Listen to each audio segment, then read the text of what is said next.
Vamos a hablar de las relaciones, o más que las relaciones, de la negociación inacabada, parecía, entre la Unión Europea y el Mercosur. Unas negociaciones que se extendieron durante más de 20 años,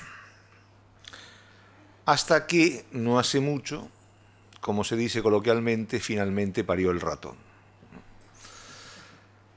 Claro, era algo difícil de predecir, era complicado y por lo tanto una de las cosas que quiero hacer esta mañana aquí con todos ustedes es intentar responder a por qué ese tratado, teóricamente tan afanosamente buscado por unos y por otros, se pudo firmar hoy y no antes. Y probablemente tampoco se pueda firmar mañana. Es decir, si en los meses próximos, por algún motivo, de aquí o de allí, el tratado descarrila,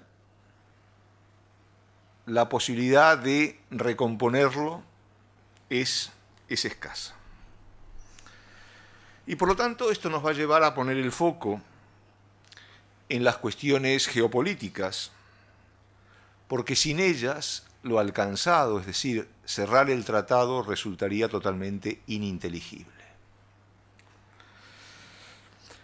Se suele decir con bastante frecuencia que una de las mayores trabas que existió para que este acuerdo pudiera ser cerrado es la gran complejidad que tenía. Y una complejidad debido en buena medida a la competencia, que no complementariedad entre las partes, lo cual hacía difícil ese encaje. Pero todo debe ser de alguna manera relativizado. Porque es verdad que desde la perspectiva europea, desde la perspectiva de la Unión Europea, Mercosur, los 4 países del Mercosur son importantes. Pero ¿qué decir, por ejemplo, de un país como la India?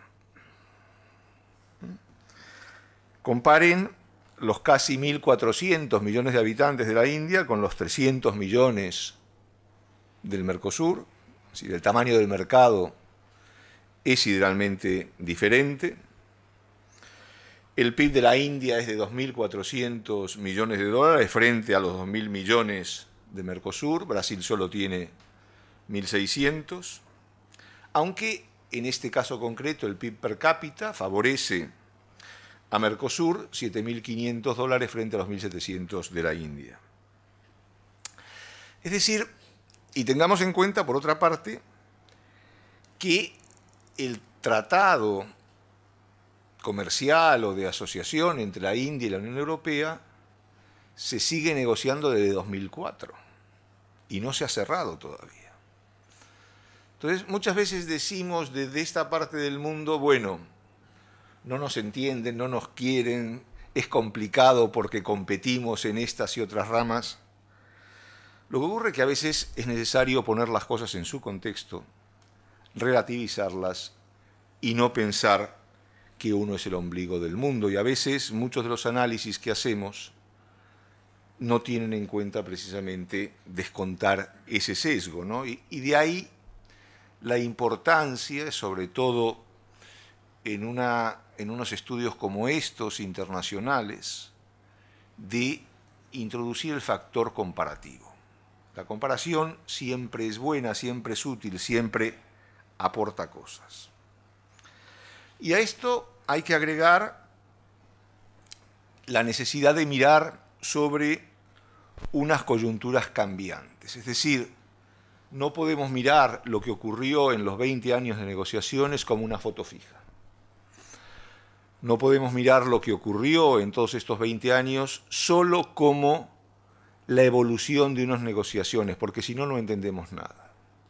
Hay que ver qué pasó en los países de Mercosur, qué pasó en América Latina, cómo evolucionó la coyuntura política y económica en todos estos años, pero al mismo tiempo también qué pasó en la coyuntura política y económica europea en todos estos años, y también en la coyuntura global, en la arena internacional.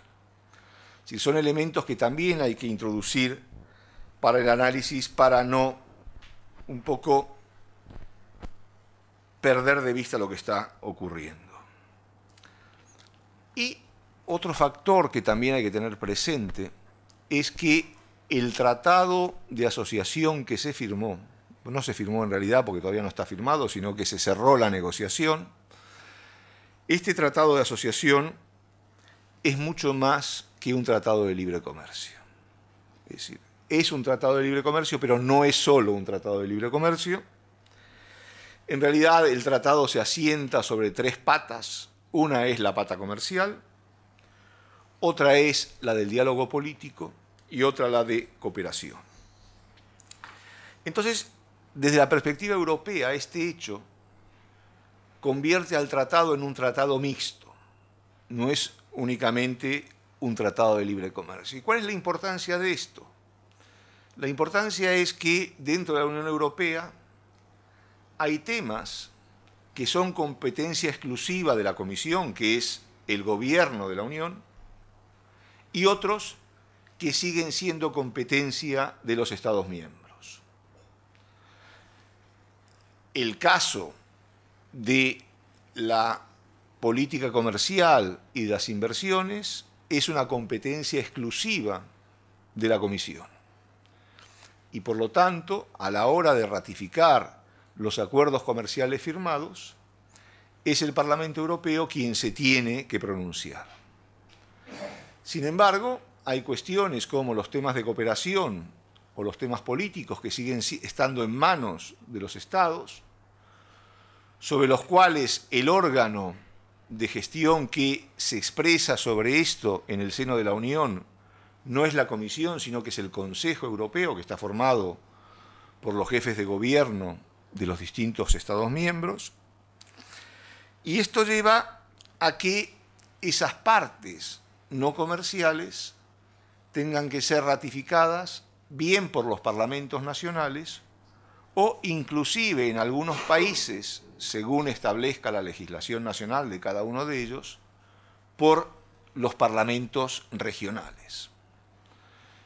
Esto ocurrió, por ejemplo, en el caso del CETA, el Tratado de Libre Comercio con Canadá recientemente aprobado, que era también un tratado mixto, sobre todo por algunos aspectos vinculados con el control de las inversiones, y el acuerdo fue rechazado por el Parlamento de Flandes, es decir, un parlamento regional belga, lo que obligó a que para poder avanzar en la ratificación del tratado y ponerlo en marcha, fuera necesario introducir una cierta modificación en el articulado.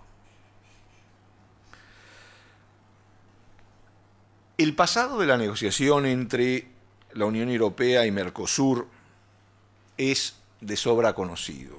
No me voy a referir a él con detalle, pero sí me voy a centrar en algunas pinceladas, en algunos hechos concretos, de manera tal de que podamos tener una idea del gran esfuerzo que supuso cerrar esta negociación.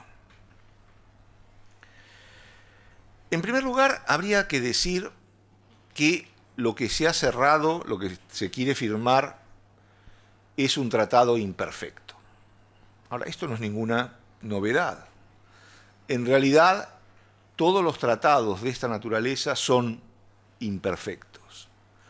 ¿Y por qué son imperfectos? Porque si tenemos en cuenta la multiplicidad de piezas que hay que encajar, sobre todo en los acuerdos comerciales, la cantidad de rubros a considerar, la cantidad de actores implicados, productores rurales, productores de servicios, productores de manufacturas, pero en el caso de los rurales, los que siembran pepinos, los que crían remolachas, los que fabrican vino, y todos ellos con intereses contradictorios. De manera tal que cuando un acuerdo de esta naturaleza se cierra, siempre, y es es así, es imposible que sea de otra manera, hay ganadores y perdedores. Lo que ocurre es que también, sobre todo cuando estamos hablando de países o de regiones abiertas, pues hay algunos tratados que mejoran la posición de unos sectores y otros tratados que los perjudican. O sea que habría que hacer un estudio global para poder cerrar este cálculo de quiénes ganan y quiénes pierden, ¿no? Pero de todas maneras, la primera conclusión que uno puede sacar es que cuanto más amplia y profunda es la negociación entre las partes, más complicado es arribar a un acuerdo. Y una de las características precisamente del acuerdo entre la Unión Europea y Mercosur es la amplitud y la profundidad del tratado. Otra cuestión previa que también habría que destacar es la necesidad del interés mutuo. Es decir, ¿esto qué significa? Significa que Europa necesita de América Latina y más concretamente del Mercosur, y América Latina y más concretamente Mercosur necesita de Europa. Si partimos de la base de que América Latina es Occidente, o como dijo en su día Alain Rouquier, que habló del extremo Occidente, aunque Occidente a fin de cuenta, es necesario insistir hasta el cansancio en el potencial de esta comunidad de intereses de esta sociedad. En los años 90 del siglo pasado se hablaba del potencial estratégico de una asociación birregional euro-latinoamericana. Y si bien nunca se definió claramente qué era esta asociación estratégica, se entendía que la suma de los países europeos con los países latinoamericanos iba a proporcionar una posición de relativo confort en los organismos multilaterales, iba a suponer un plus para la proyección exterior de los dos continentes y también para la defensa de valores comunes como la libertad, la democracia o los derechos humanos. Se partía de alguna manera del convencimiento de que se compartía unos y otros una matriz cultural y política, lo cual teóricamente debería hacer que la relación birregional fuera mucho más sencilla. Pero no fue mucho más sencilla. Pese a esta afinidad cultural, pese a esta sintonía, fue difícil avanzar. Y si bien es cierto que Europa necesita de América Latina y América Latina necesita de Europa, el problema radica en que Europa no sabe claramente lo que quiere de América Latina, pero tampoco América Latina sabe claramente lo que quiere de Europa. En el Instituto Elcano elaboramos un informe que está disponible en la web que se llama ¿Por qué importa América Latina? O dicho de otra manera, ¿por qué debería importarle a la Unión Europea América Latina? Donde lo que intentamos precisamente era poner de relieve, poner blanco sobre negro, aquellas realidades latinoamericanas que hacían que el continente fuera importante para los intereses europeos. Poco más tarde, y siguiendo esta estela, la Fundación EULAC, la Fundación Unión Europea-América Latina, realizó otro informe similar, pero especular, podríamos decir, de por qué importa Europa, o por qué debería importarle Europa a América Latina. Desde la perspectiva europea, el cierre de este acuerdo o tratado le va a permitir a Europa tener algún tipo de vínculo formal con todo el continente, salvo con dos países que son Bolivia y Venezuela. Bolivia y Venezuela, dos países que siguen rechazando políticas comerciales de apertura, que siguen rechazando la vigencia del libre comercio y que siguen rechazando las ventajas de una asociación birregional. Por tanto, en la actualidad nos encontramos con tratados de asociación similares al cerrado con Mercosur, con Chile, con México y con América Central.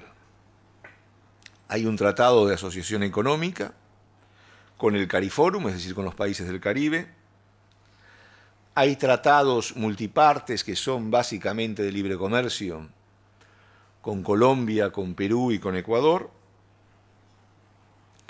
Y esto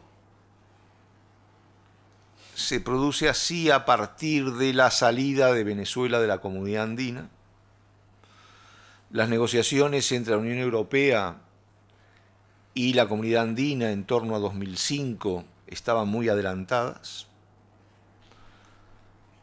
Y cuando se iba a anunciar precisamente un avance importante, prácticamente el cierre de la negociación, Hugo Chávez anuncia su voluntad de sacar a su país, Venezuela, de la Comunidad Andina y de insertarlo en el Mercosur.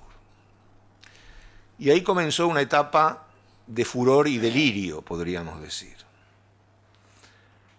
Furor y delirio que llevó a que en menos de 5 minutos prácticamente todos los presidentes del Mercosur dijeran amén al pedido de Chávez y que fuera incorporado prácticamente sin discusión, prácticamente sin estudios de ningún tipo sobre la viabilidad de lo que podía suponer esto en el bloque regional.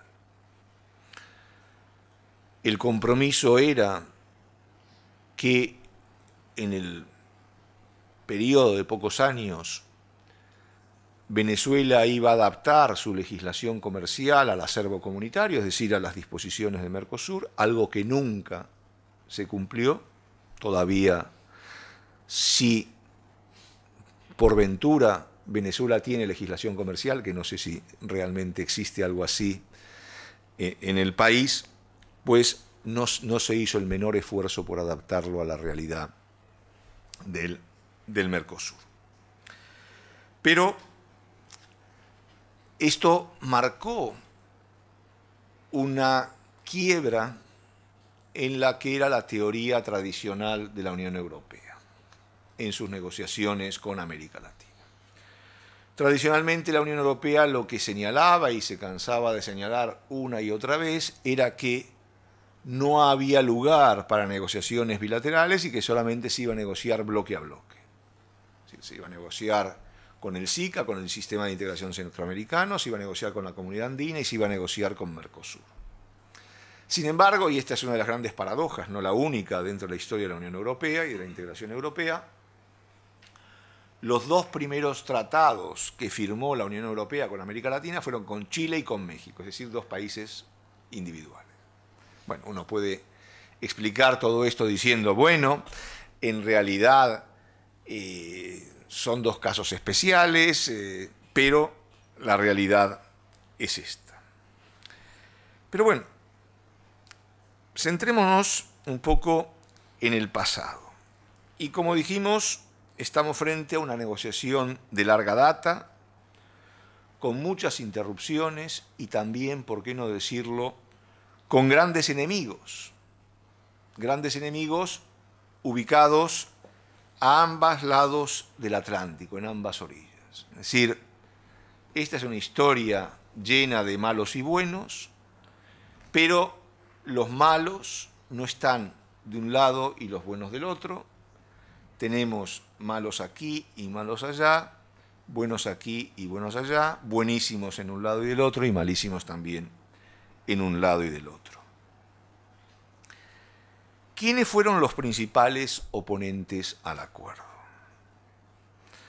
En Mercosur, y según los momentos, era un poco el juego del poli bueno, poli malo, Brasil y Argentina. A veces cambiaban los roles, a veces se sumaban, pero estos eran quienes solían poner mayores trabas en las ruedas de la negociación. Y en la Unión Europea, pues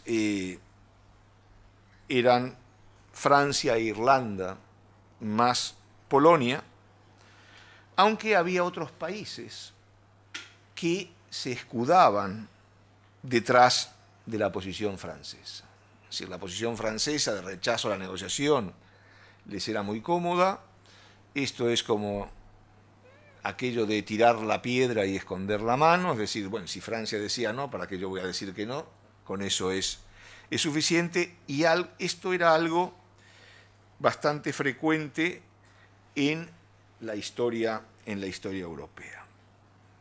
¿Y quiénes eran los principales impulsores dentro de la Unión de esta negociación? En primer lugar, España y Portugal, y otro gran defensor de la negociación fue el Reino Unido. Y aquí nos encontramos, lamentablemente, con el fenómeno del Brexit, un fenómeno que va a ser, se produzca como se produzca, una tragedia para la Unión Europea, pero sobre todo una tragedia para el Reino Unido, que de producirse una salida más o menos traumática, corre el riesgo de seguir siendo reino pero no unido en un breve lapso de tiempo. Y esto es una pérdida importante para la Unión Europea porque, entre otras cosas, uno de los grandes impulsores del libre comercio y la construcción del mercado único en Europa fue precisamente Gran Bretaña. Desde prácticamente la creación de Mercosur, este fue visto con muy buenos ojos por la Unión Europea. Era un poco el hijo pródigo, el modelo a seguir, era el ejemplo que debía seguir el conjunto de América Latina en su proceso de integración. Y de ahí que rápidamente la Unión Europea apostara por el Mercosur. Y por lo tanto, en muy poco tiempo se empezó a hablar de la necesidad de negociar conjuntamente un tratado de asociación. En ese entonces todavía no se había producido la ampliación y los 12 países miembros de la Unión Europea tenían un interés mucho más genuino en América Latina y en Mercosur que los actuales 28 países. Hay algunos que evidentemente tienen un mayor interés por América Latina y hay otros a los cuales América Latina no les dice prácticamente nada. Otro factor que complicó enormemente el cierre del acuerdo fue la asimetría entre las partes. Se trata de algo obvio, pero que generalmente no se incorpora al análisis. Y la asimetría se manifiesta en distintos aspectos de la realidad. Para comenzar, tenemos las asimetrías económicas, políticas y sociales. En el Instituto elaboramos un índice de presencia global.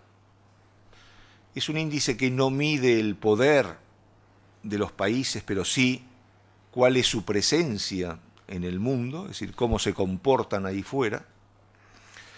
Un índice que se elabora a partir de datos económicos, de datos militares y de poder blando. Pues bien, en base a los datos de 2018, la presencia global de la Unión Europea fue de 4.387 puntos, mientras que la presencia global de América Latina era de 457 puntos. En el caso de la presencia económica, 6.334 y 609. Es decir, que hay un abismo impresionante y en realidad lo que nos dice este índice de presencia global en cuanto ya no a la presencia de los 120 países que son objeto de estudios en el índice, sino a las regiones o a los continentes, es lo mal que está América Latina representada en este índice, lo cual refleja el escaso grado de apertura al exterior de la región.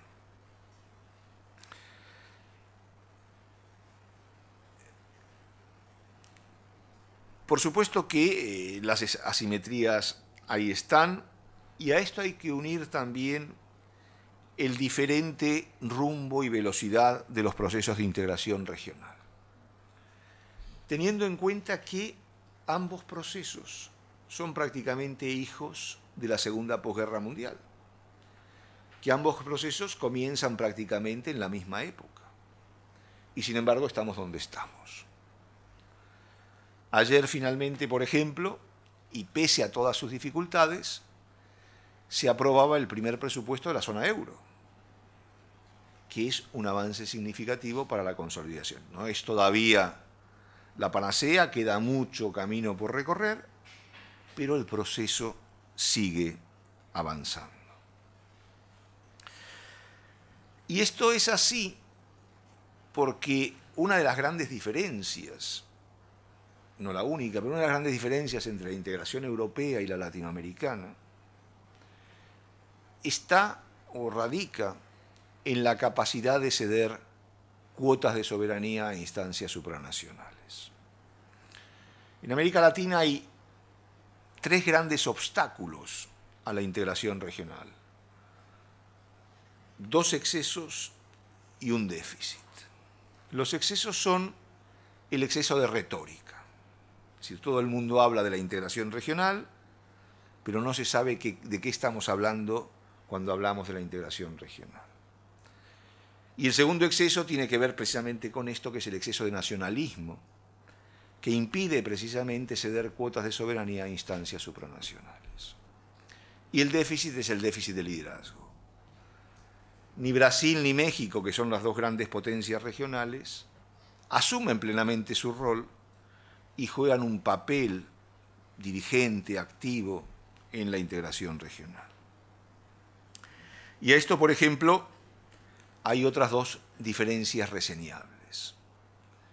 En primer lugar, el Parlamento, o la actividad parlamentaria. Para empezar, habría que decir que América Latina es la región del mundo con mayor número de parlamentos regionales. No me voy a extender ahora sacando la cuenta, pero dejo la tarea para cada uno de ustedes que calculen cuántos parlamentos regionales hay. Ninguno sirve para nada. Ninguno. Eso sí, sirve para que, no en todos los casos, pero en algunos casos, los diputados regionales cobren un salario y que sus asesores y trabajadores en las sedes parlamentarias también cobren lo suyo. Por el contrario, el Parlamento Europeo sí tiene una función. Ayer, por ejemplo, sin ir más lejos, el Parlamento rechazó la propuesta de una comisaria francesa para integrarse en la nueva comisión. Y el otro elemento a considerar, que marca una gran diferencia, es la justicia. En el caso concreto, entre la Unión Europea y Mercosur, mientras las sentencias del Tribunal Europeo de Justicia son de obligado cumplimiento para los estados, los gobiernos y los actores privados y los ciudadanos, las sentencias del Tribunal de Mercosur son solo meras recomendaciones. Y esto, llevado al proceso de negociación, implicó que mientras la Unión Europea hablaba con una sola voz, pese a las discrepancias internas que podían haber, lo frecuente en el caso del Mercosur era que cada país tuviera su propio discurso, a veces convergían y a veces divergían totalmente. Pese a las dificultades existentes, la negociación siguió avanzando y en 2004 se estuvo muy a punto de cerrar el acuerdo, pero finalmente esto no ocurrió. Luego las negociaciones se suspendieron a la espera de ver qué es lo que iba a pasar en las negociaciones en torno a la ronda de Doha y en la Organización Mundial del Comercio, hasta que en 2010 se decidió reanudar la negociación. Esto ocurrió básicamente gracias a la acción de España y a la presión de España. En ese momento se celebró en Madrid la cumbre ALCUE, la cumbre América Latina, Caribe, Unión Europea. Coincidió con la presidencia semestral rotativa de la Unión de España y fue posible a partir de una serie de maniobras envolventes, persuasivas y de alguna manera de seducción, de convencer a Cristina Fernández de Kirchner, que en ese momento llevaba o ostentaba la presidencia pro tempore del Mercosur, de que podía pasar a la historia si cerraba la negociación. Finalmente eso tampoco ocurrió. En 2006, como vimos, Venezuela se incorporó a Mercosur, la incorporación fue definitiva de manera vergonzosa en 2012, recuerden aquello de que la política estuvo por encima de la justicia, dicha por algún presidente que no veo por aquí, pero lo cierto es que si bien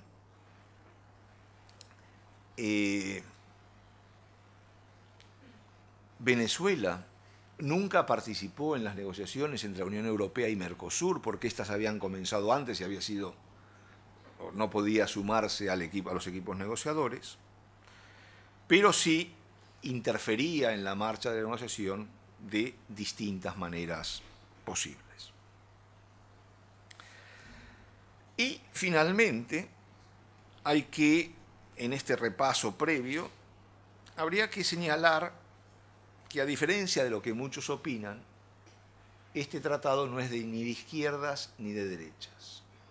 Sí, es verdad que en los últimos años se le ha querido dar a la integración regional latinoamericana un sesgo más o menos progresista, un sesgo más o menos neoliberal, pero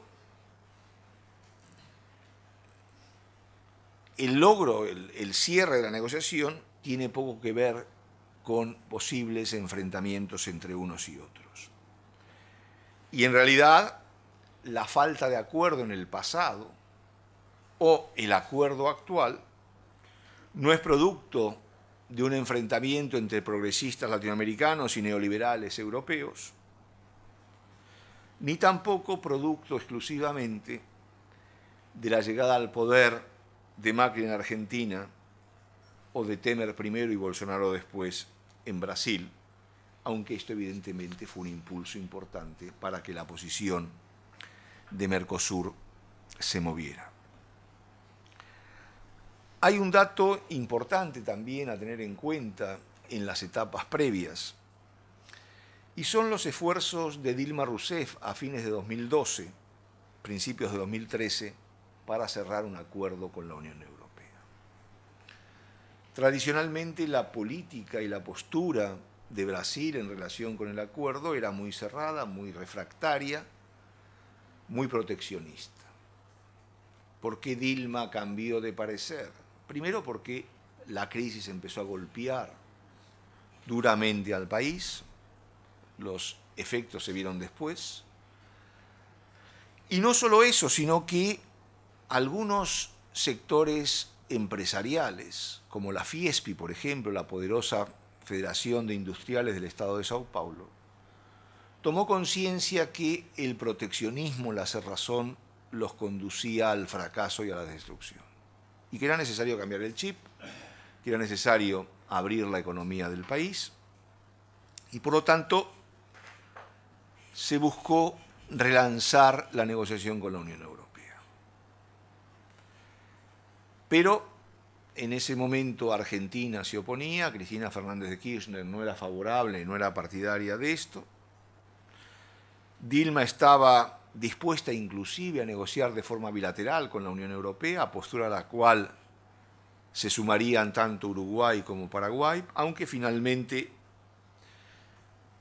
Cristina Fernández, o Cristina Elizabeth Fernández, que es como dice su DNI, decidió sumarse para boicotear desde dentro la negociación, algo que logró. Ahora, este ha sido el pasado. ¿Cuál es el presente y el futuro? Y aquí evidentemente las líneas que separan al presente del futuro se cruzan constantemente, entonces vamos a mezclarlas un poco. ¿Y por qué se cerró ahora el tratado? Muchos creen, por ejemplo, si uno habla con los kirchneristas, es la versión que le van a dar, que el tratado se cierra porque la comisión actual llegaba a su fin. Y que por lo tanto personajes como Jean-Claude Juncker, que el luxemburgués presidente de la actual comisión, o la sueca Cecilia Malmström, comisaria de Comercio, querían pasar a la historia. Pues la verdad que ni Malmström ni Juncker necesitan de la firma con el Mercosur para pasar a la historia, ¿no? Es decir, Malmström ha negociado, iniciado negociaciones de tal calado como, por ejemplo, el TTIP, el Tratado de Comercio e Inversión con Estados Unidos, que luego de la llegada de Trump terminó descarrilando, acuerdos con Canadá, con Japón, con Australia, Nueva Zelanda. Es decir, no necesitaba el tratado con Mercosur. Entonces, ¿cuáles fueron estos factores geopolíticos? En primer lugar, la llegada de Donald Trump al gobierno de Estados Unidos y sus continuos embates contra el multilateralismo, especialmente en materia económica y comercial, y ahí están los embates contra la Organización Mundial de Comercio. Esto nos lleva directamente a las guerras comerciales, especialmente entre Estados Unidos y China, aunque no solo. También se ha agravado en los últimos días, semanas, la relación entre Estados Unidos y la Unión Europea, provocada por una queja de Estados Unidos a la Organización Mundial de Comercio en relación con los subsidios en la industria aeronáutica, aunque está pendiente todavía la decisión de la OMC sobre los subsidios estadounidenses al mismo sector industrial. Pero en medio de este conflicto entre Estados Unidos y China y las grandes pulsiones proteccionistas existentes en los dos bandos, la Unión Europea es hoy prácticamente la única gran potencia económica internacional, aunque esté algo menguante, capaz de llevar adelante la defensa del orden multilateral.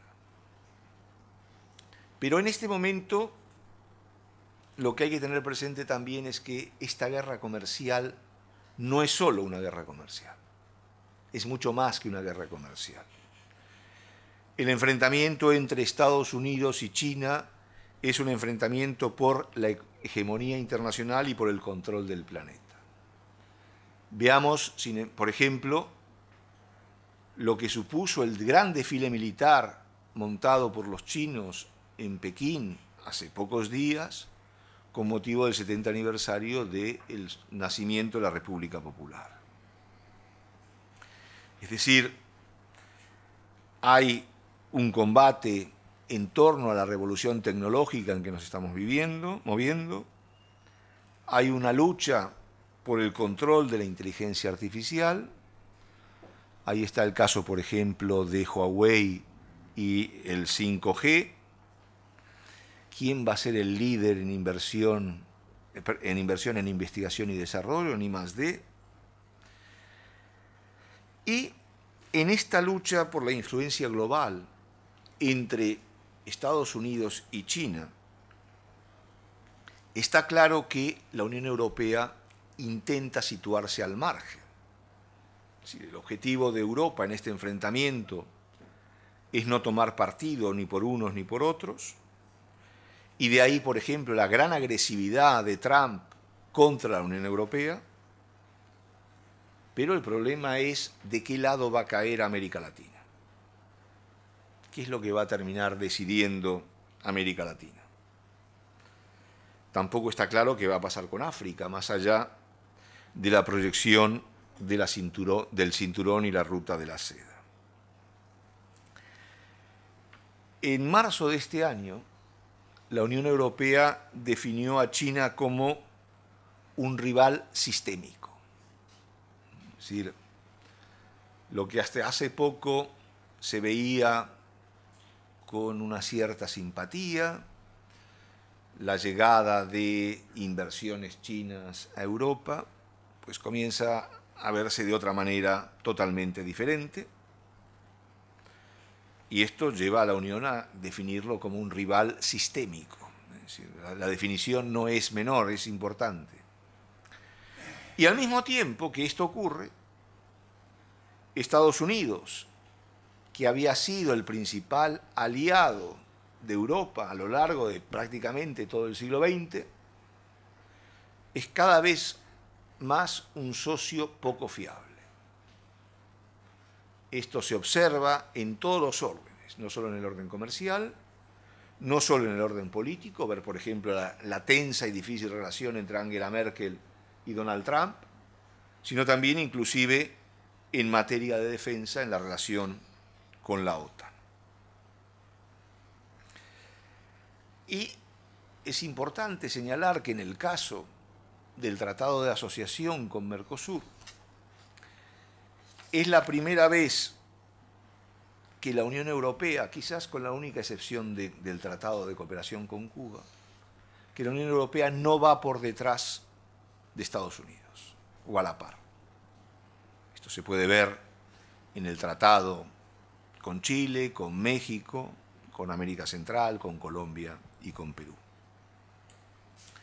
Es decir, que desde la perspectiva de la Comisión Europea, había una ventana de oportunidad única y estrecha que debía aprovecharse. Era estrecha porque en mayo de este año se produjeron las elecciones al Parlamento Europeo que iban a cambiar la composición de la Comisión y se esperaba, como realmente ocurrió, que hubiera importantes cambios políticos. Hasta la formación de este Parlamento Europeo, el bipartidismo, es decir, el peso del Grupo Socialista Europeo y del Grupo Popular Europeo, dominaba el Parlamento. Hoy hay 4 partidos con una presencia importante, es decir, a los populares y socialistas hay que añadir liberales y verdes, que han crecido de una manera importante en los últimos años, y había que actuar, evidentemente, teniendo en cuenta ese hecho político. Y también otro hecho político importante, y es que en octubre, precisamente ahora, este domingo no, el siguiente, hay elecciones en Argentina, bueno, en Uruguay también, pero el resultado no va a incidir de forma dramática sobre las negociaciones, o no iba a incidir de forma dramática sobre las negociaciones. En cambio, y pese a que todavía no se habían producido las PASO de tan choqueante resultado, pues había que actuar. Y sobre todo teniendo en cuenta que la conjunción de Macri y Bolsonaro creaban un ambiente propicio para este tratado. Por lo tanto, dada la estrechez de esa ventana, hubo que acelerar la negociación, dejando de lado algunas disputas tradicionales que hubieran empantanado el camino, como fue la protección de inversiones. ¿Cuáles son las ventajas para unos y otros en relación con el tratado? Para la Unión Europea está claro. En primer lugar, hay un ahorro de 4.000 millones en aranceles, 500 millones en euros, 500 millones para los empresarios, un aumento de exportaciones en los próximos 5 años, lo cual en un marco de dificultades económicas crecientes, de recesión a la vista, es importante. Finalmente se logró una vieja aspiración europea de compras públicas, de tener acceso a las compras públicas, si bien todavía a un nivel estatal, no subestatal, pero bueno, eso es algo que podría lograrse en el futuro. Ahora, ¿qué supone para el Mercosur?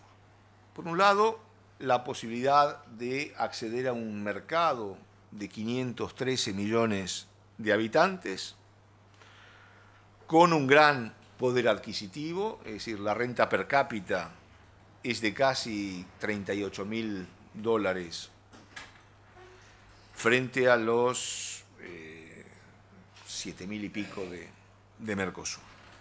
Ahora, en este contexto, lo que muchos se preguntan dentro de Mercosur es si este convenio va a poder o va a facilitar la reforma tan necesaria del esquema de integración regional. Y eso es algo que los propios mercosureños tendrán que dilucidar en el futuro, aunque lo que sí es verdad es que la firma de este tratado ha servido y va a servir para allanar la firma de nuevos tratados. Es decir, quizás lo más difícil es firmar el primer tratado y a partir de ahí se crean los automatismos, se forman los expertos, se adapta la legislación y las instituciones a esa apertura internacional y, como se vio, por ejemplo, en el rápido cierre de la negociación con el EFTA, con la Asociación Europea de Libre Comercio, se ha dado un paso importante. Ahí están también las negociaciones con Canadá, con Corea del Sur, aunque algunos acuerdos, como el que se intenta o algunos intentan abrir con Estados Unidos o con China, tendrán mayores dificultades. Para finalizar, ¿qué es lo que queda por delante? Primero, el peinado del tratado. Es decir, el peinado es adaptar la redacción, los puntos y comas, a lo que establece la legislación, que no haya contradicciones, que todo esté bien redactado, que las palabras sean las adecuadas, etcétera, etcétera. Paradójicamente, mientras la parte comercial está cerrada, la parte política y la de cooperación, que eran las más fáciles de negociar y que siempre se cerraban rápidamente, hay 2 capítulos abiertos, pero bueno, son bastante sencillos de concluir. Entonces, ahora, después de esto, una vez que se concluya el peinado, queda la firma y ratificación del tratado. Y yo veo más problemas en que este proceso se concluya satisfactoriamente del lado del Mercosur que del lado europeo. Es verdad que hubo algunas declaraciones del candidato argentino Alberto Fernández después de conocido el cierre del tratado, pero bueno, todavía no se había producido el resultado de las PASO, a partir del cual tuvo que adoptar un perfil más de presidente, porque si no las cosas se le iban a salir de madre.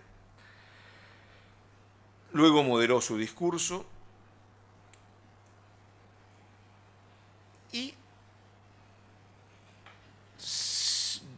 mi hipótesis es que si el Mercosur, los 4 países del Mercosur, a partir de que ya la versión definitiva del tratado esté sobre la mesa, son capaces de, en un plazo prudencial de 6 meses, 1 año, de tener la firma de los 4 presidentes y de ser posible la ratificación de los 4 parlamentos, y van con eso a la Comisión y lo ponen sobre la mesa en Bruselas, la posición de la Comisión y del Consejo va a ser muy difícil, sobre todo para que alguien intente decir que no, para que alguien intente rechazar.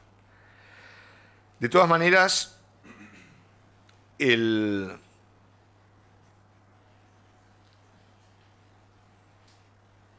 este acuerdo puede comenzar a estar operativo, a estar vigente, si lo ratifica, por lo menos en la parte comercial, si lo ratifica el Parlamento Europeo y al menos un Parlamento del Mercosur.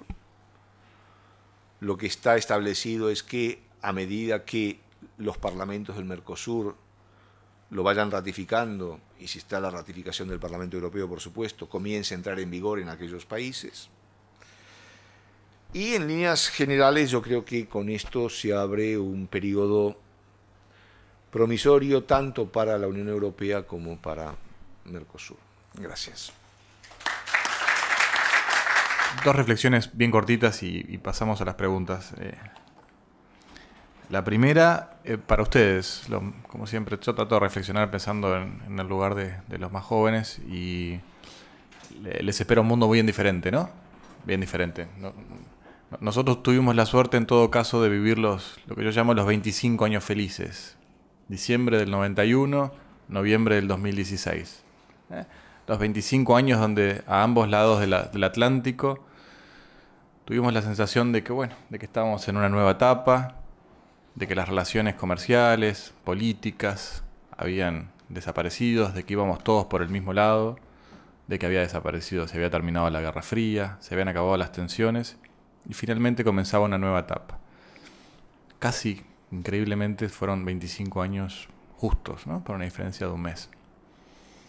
A partir de la sorpresiva victoria de Donald Trump como presidente de Estados Unidos, surgen y aparecen nuevos temas de la agenda internacional que modifican absolutamente todo el tablero internacional.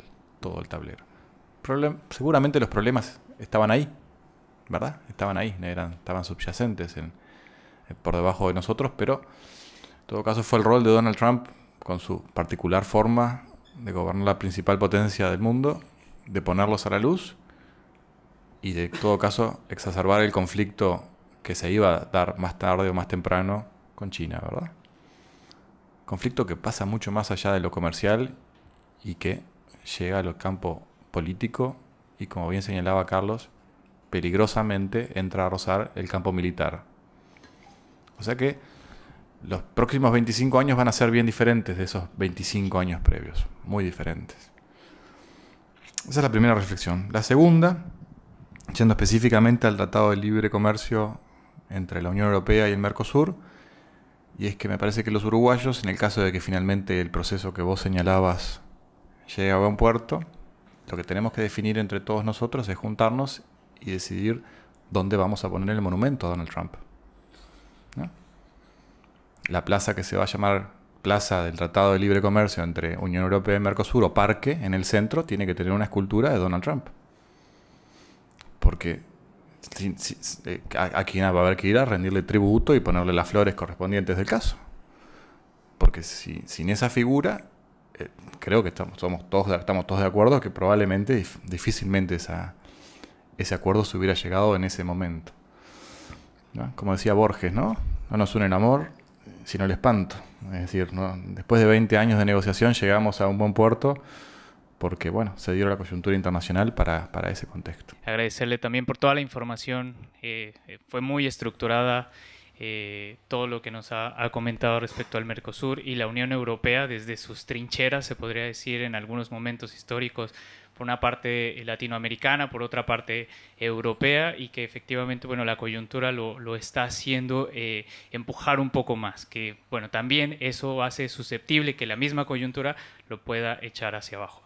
En ese sentido, mi pregunta es, dentro del Mercosur, o bueno, en este acuerdo de Mercosur y Unión Europea, ¿quiénes son los que más van a tener que sacrificar ciertas cosas? En el sentido, bueno, ya hablamos como un poco de la soberanía, en el sentido un poco de la parte que más me preocupa a mí, que es la parte política. Porque bien, los acuerdos siempre de la Unión Europea tienen esta otra parte que si son de libre comercio, bueno, a lo mejor a lo que más les interesa a la Unión Europea, a la parte, perdón, europea, es un poco meter esas cláusulas un tanto políticas que van a hacer funcionar también su economía y que van a poder de alguna manera moldear, como bien lo mencionaban, la parte del Mercosur. O sea, también eso queda un poco ahí entre qué es lo que va a suceder con esa parte política. Puede ser por lo que todavía no se ha ajustado esa situación. Lo mencionaba porque, por ejemplo, en el caso de México se tenía mucha especulación, bueno, yo soy de allá, así que se tenía mucha especulación respecto a qué era lo que iba a suceder una vez firmado el Tratado de Libre Comercio con la Unión Europea respecto al Telecán, que ya estaba en esos momentos, 2000 más o menos. Y fue nada, o sea, realmente no pasó absolutamente nada porque se mantuvo el 80% del comercio hacia Estados Unidos, pero lo que sí funcionó y a lo mejor lo que se le dio más empuje fue a la parte política. ¿Esto puede ser algo parecido acá en la parte Unión Europea-Mercosur, hablando que el Mercosur tampoco es tan político? Una duda o una A raíz de que Austria rechazó el Parlamento el tratado, si entendí bien, rechazó la parte política, pero no la parte comercial. O sea, puede seguir funcionando la parte comercial y no entiendo bien qué implicancia tiene que el Parlamento austríaco haya dicho que no a este acuerdo. Bueno, empecemos por lo último, ¿no? Es decir, primero que ningún parlamento, ni el austríaco, ni el europeo, ni ninguno, pueden ratificar un pacto que no está cerrado. Entonces, lo que hubo es una declaración del Parlamento austríaco en relación con el futuro del tratado, que debe ser visto en el contexto de las últimas y recientes elecciones austríacas. Es decir, esto a futuro no tiene ninguna consecuencia. El día de mañana, evidentemente, el Parlamento austríaco es soberano para decidir lo que quiera, pero hasta ahora no ha tenido ninguna actuación concreta, es decir, es solo una declaración. Y sí, es decir, el Parlamento austríaco, como el resto de los parlamentos nacionales y en algunos casos algunos regionales, van a tener que manifestarse pura y exclusivamente sobre los aspectos políticos y de cooperación, nada más. Sobre la primera pregunta, sobre los aspectos políticos. Es verdad que los convenios de la Unión Europea, a diferencia de otros convenios de otros países, Estados Unidos, China, por ejemplo,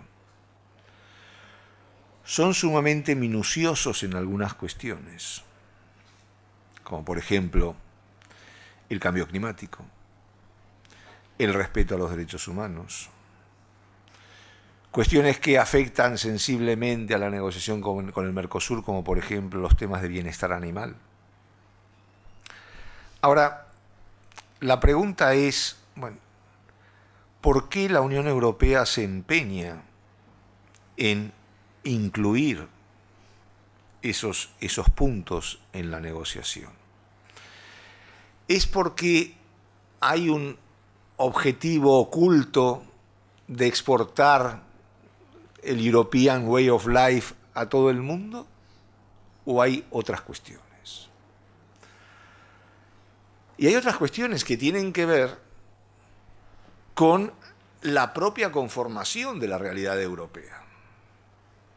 Es decir, por ejemplo, una de las quejas de los campesinos franceses o de los campesinos españoles o de otros países de la Unión Europea es, miren, señores de Bruselas, ustedes no tienen fritos con medidas sobre cómo se debe explotar la tierra, sobre qué cuidados tenemos que tener en la utilización de determinados pesticidas o no de determinados pesticidas, sobre cómo tenemos que transportar a los animales en determinados tipos de camiones. Y todo eso es un coste adicional para nuestras explotaciones. Si firmamos un acuerdo con gente que produce de otra manera, estamos perdiendo competitividad. Y lo que se trata es, básicamente, de igualar la cancha. Es decir,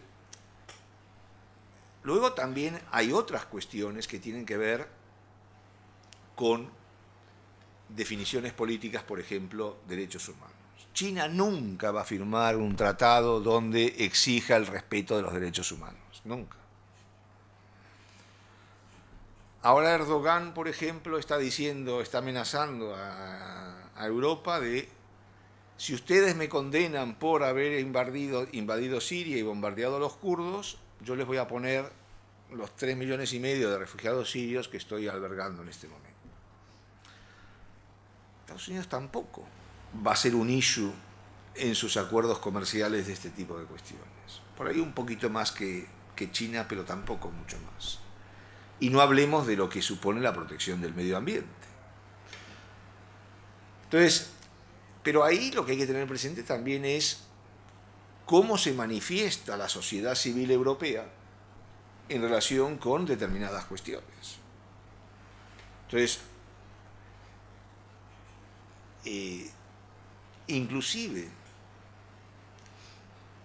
en un acuerdo como el firmado con Canadá, que es un país que tiene estándares de conservación medioambiental elevados, de respeto a los derechos humanos elevados, las presiones de ONGs, sindicatos europeos y determinados partidos políticos para no avanzar en la firma de esa negociación era importante. Entonces, ahí lo que hay que tener presente también es, mucho más allá de una especie de teoría conspirativa de que Europa hace determinadas cosas para imponer determinadas cuestiones, bueno, ¿qué es lo que lleva a las autoridades europeas, que son elegidas democráticamente, no como las chinas, por ejemplo, a tomar determinado tipo de actuaciones, ¿no?